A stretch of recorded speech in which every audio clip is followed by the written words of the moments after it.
Salut, c'est Fred. Alors si comme moi t'as investi sur iMarketing avant le 15 juillet, tu te demandes sûrement quelle est la meilleure stratégie à mettre en place pour retrouver le plus rapidement possible tes performances d'avant, et ça sans remettre d'argent de ta poche. Je vais t'expliquer comment je vais m'y prendre, on regarde ça juste après l'intro.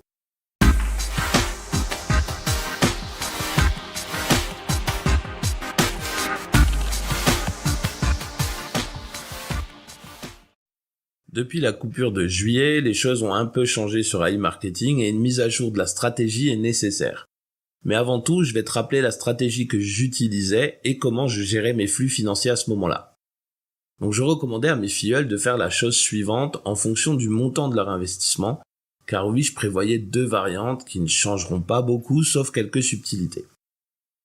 Donc pour ceux qui avaient un budget inférieur à $150, je prévoyais la stratégie suivante. Donc au jour 0, évidemment, on crée son compte et on fait notre premier dépôt.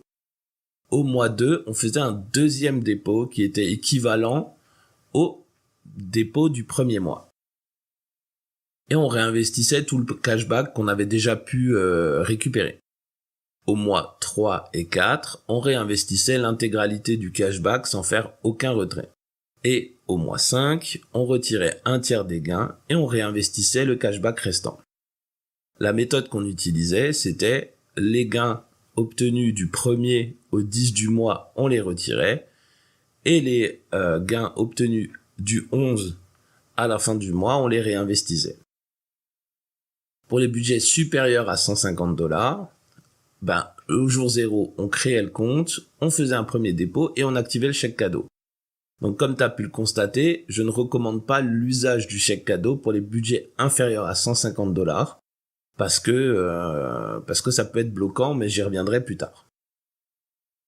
Au mois 2, on fait un deuxième dépôt qui est équivalent au dépôt du premier mois, ce qui évite comme toujours l'arrêt du robot et l'attente du cashback, etc.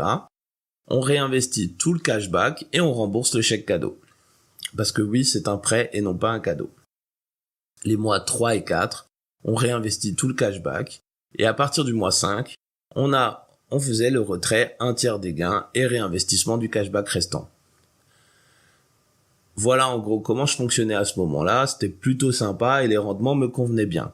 Sauf que depuis, il y a eu la coupure et les conséquences que cela a pu avoir sur l'ensemble de nos comptes iMarketing. Tout le cashback en cours et dispo d'avant la coupure est désormais bloqué et ne pourra être débloqué qu'en utilisant le fonds de protection, qui lui s'active uniquement avec nos réinvestissements, cashback, dépôt ou prime, comme on l'a vu dans la vidéo précédente. D'ailleurs, si tu ne l'as pas vu, je te mets le lien juste au-dessus à droite. Je me suis également rendu compte que de réinvestir uniquement les 3 dernières semaines du mois et pas la première avait un impact sur le fonctionnement de mon robot, puisqu'en réinvestissant uniquement du 10 au 30, on a quand même 10 jours sans réalimenter le robot une seule fois. La méthode 2 tiers, 1 tiers n'est pas mauvaise, mais ce n'est pas optimal de faire ça sur une période mensuelle.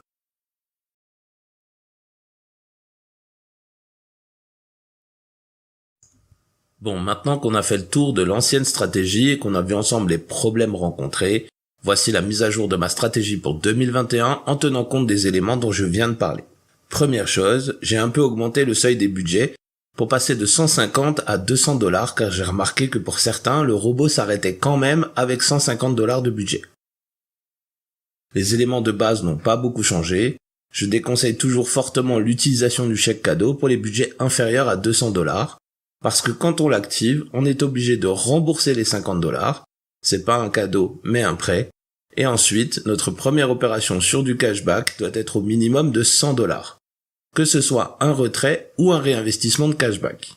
On est donc obligé d'attendre d'avoir atteint cette somme, ce qui peut parfois être bloquant. Pour les gens qui investissent plus de $200, vous pouvez l'activer, cela ne vous gênera pas. Le premier point clé de ma stratégie consiste à faire 2 dépôts à 1 mois d'intervalle au lieu de un seul, cela évitera ou du moins limitera l'arrêt du robot. Donc voici à quoi ressemble la stratégie d'investissement sur iMarketing. Alors, pour les budgets inférieurs à $200, on fait donc un premier dépôt au commencement. On fera ensuite un second dépôt pile 30 jours après, ou en tout cas aux alentours idéalement. Il faut que le montant soit à peu près équivalent au premier dépôt. Et on réinvestira tout le cashback, sachant qu'on peut réinvestir à partir de 10 $. Pour les mois 3 et 4, on réinvestira tout le cashback, tout le temps, enfin dès qu'on a 10 $. Et à partir du mois 5, on réinvestira 2/3 de notre cashback disponible et on retirera 1/3 chaque semaine. Moi, je le conseille de le faire une fois par semaine, idéalement. Ensuite, pour les budgets supérieurs à 200 $. Donc évidemment, on fera le premier dépôt et on activera le chèque cadeau. À partir du mois 2, ou en tout cas dès qu'on a atteint 50 $ de cashback, la première chose à faire, c'est rembourser le chèque cadeau. Parce que oui, c'est un prêt et non pas un cadeau. Ensuite, on fera un deuxième dépôt qui est au moins équivalent au premier dépôt. Et finalement, on réinvestira tout le cashback disponible dès qu'on a atteint 100 $. Parce que comme on a activé le chèque cadeau, il faut attendre d'avoir 100 $. Les mois 3 et 4, on réinvestit tout le cashback dès qu'on en a. Et enfin, les mois 5, on appliquera la méthode de retrait, qui est donc de 2/3 du cashback dispo réinvesti et 1/3 qu'on retire chaque semaine. Donc pour ceux qui ont investi avant le 15 juillet et qui comme moi se retrouvent avec leur cashback précédent bloqué, on va appliquer la stratégie du 5e mois de la manière suivante. Donc en plus de la méthode des 2/3, 1/3, sur le cashback dispo, on va rajouter notre fonds de protection. Donc une fois par semaine, on va aller réclamer le fonds de protection. Et ensuite, on va prendre notre calculette et multiplier le montant du cashback dispo dans la carte verte par 0,66. C'est le montant qu'on devra investir et on retirera le reste. Cela nous permettra d'augmenter encore plus vite notre fonds de protection. Par exemple, pour ce compte, j'ai 42 centimes de fonds de protection disponibles et 33,3 $ de cashback dispo. Je clique donc sur demande de remboursement et ils vont être immédiatement rajoutés à mon cashback disponible et seront déduits de mon ancien cashback. J'ai donc maintenant 33,72 $ de dispo sur ce compte. Je vais multiplier ce chiffre par 0,66. Donc je prends ma calculette. On a 33,72 fois 0,66. Ça me donne 22,2552, etc. Je dois donc réinvestir 22 $. Donc on va le faire ensemble tout de suite. Pour ça, je descends dans recharger.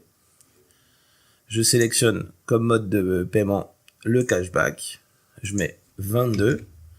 Je clique sur payer. Et voilà, mon réapprovisionnement a été effectué avec succès. J'ai donc maintenant 11,72 $ de cashback dispo, 22 $ dans la balance des annonces. Je pourrais retirer maintenant les 11,72 $. Je vais pas le faire parce que le montant est trop faible. Je vais appliquer cette méthode jusqu'à pouvoir récupérer tout mon ancien cashback. Et je verrai par la suite ce que je compte faire avec cette plateforme. Dans la description, je t'ai mis un lien pour que tu puisses télécharger cette stratégie mise à jour. Tu y trouveras également le lien de mon serveur Discord si tu veux discuter avec moi ou me proposer des plateformes. Tu auras également le lien de mon canal news Telegram. Cette vidéo est maintenant terminée. C'était Fred pour les disrupteurs et on se retrouve très vite pour une nouvelle vidéo. Ciao.